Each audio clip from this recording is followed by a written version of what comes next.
बिस्मिल्लाहिर्रहमानिर्रहीम। अस्सलाम वालेकुम साथियों, वेलकम टू मनो सलवा कुकिंग टाइम। अल्लाह ताला आप पर अपनी रहमतें और बरकतें नाज़िल फरमाए, आमीन सुम आमीन।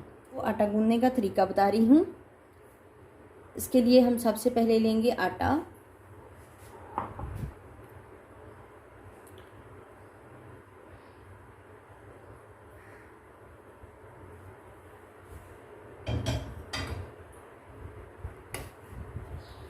थोड़ा सा नमक ऐड करेंगे,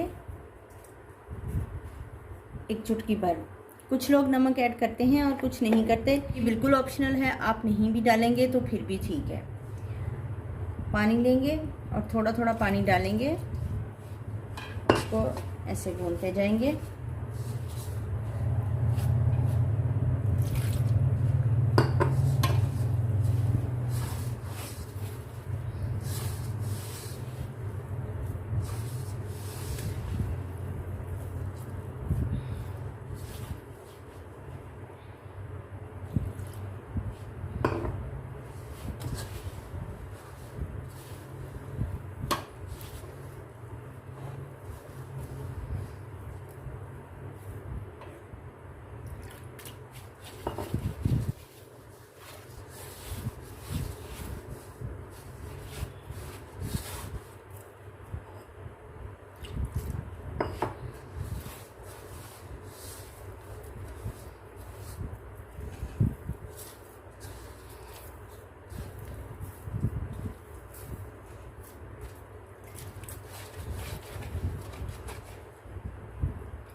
थोड़ा थोड़ा पानी लेंगे और इसको गूंद लेंगे।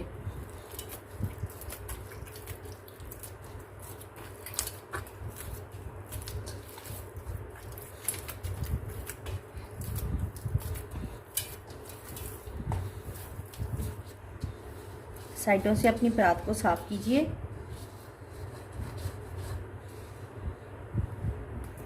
क्योंकि सफाई तो बहुत ज़रूरी है ना, कुकिंग में तो बहुत ही ज़रूरी है।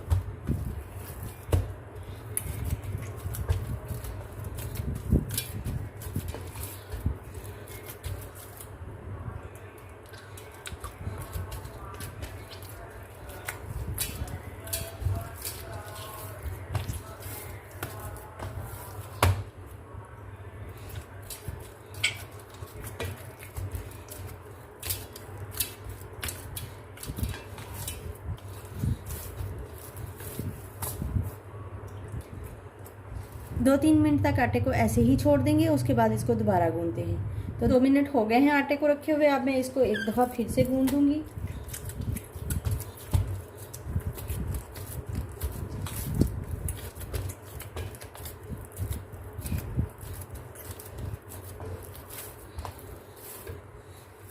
देखिए ये कितना फाइन हो गया है।